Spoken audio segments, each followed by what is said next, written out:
મહીસાગરના વીરપુર તાલુકાના લીમરવાડા ગામમાં પશુ માટે બનાવાયેલા સરકારી હવાડાને તોડી પાડવાના મામલે વિવાદ સર્જાયો છે। ટીંબા ફળિયામાં આવેલા આશરે 30 ફૂટ લાંબા હવાડાનો રાત્રિના સમયે જેસીબી મશીનથી ધ્વંસ કરાયો હોવાનો સ્થાનિકોએ ગંભીર આક્ષેપ કર્યો છે। ગ્રામજનોના જણાવ્યા મુજબ ગ્રામ પંચાયતની મંજૂરી વિના કાર્યવાહી કરવામાં આવી હતી। આ હવાડો વિસ્તારના લગભગ 200 જેટલા પશુઓ માટે પીવાના પાણીનો મુખ્ય સ્ત્રોત હતો। હવાડો તૂટી જતા પશુપાલકો અને ખેડૂતોને ભારે મુશ્કેલીઓનો સામનો કરવો પડી રહ્યો છે। સ્થાનિકોએ સરકારી મિલકતને નુકસાન પહોંચાડી જમીનનો ખાનગી ઉપયોગ કરવાનો પ્રયાસ કરાયો હોવાનો આરોપ લગાવ્યો છે।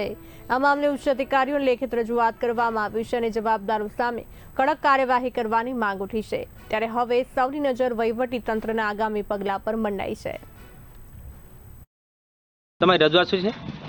મારી રજૂઆત એટલી છે સાહેબ કે જે લીમરવાડા ગામ પંચાયત જે નારુસીના મુવાડા ટીંબા ભાગ એમાં અમારા ગામમાં જે હવેડો આવેલ છે સરકારી, તેમાંથી એ લોકોએ જે પાણી પુરવઠામાં નોકરી કરનાર જવાનભાઈ ભવાનભાઈ, દિનેશભાઈ ભવાનભાઈ, બંને ભાઈઓ નોકરી કરે છે સરકારી પાણી પુરવઠાની અંદર। અને આમ અમારા ગામની અંદર લગભગ 25-30 ઘરની વસ્તી ધરાવતા અહીં 200-300 ગાયો ભેંસો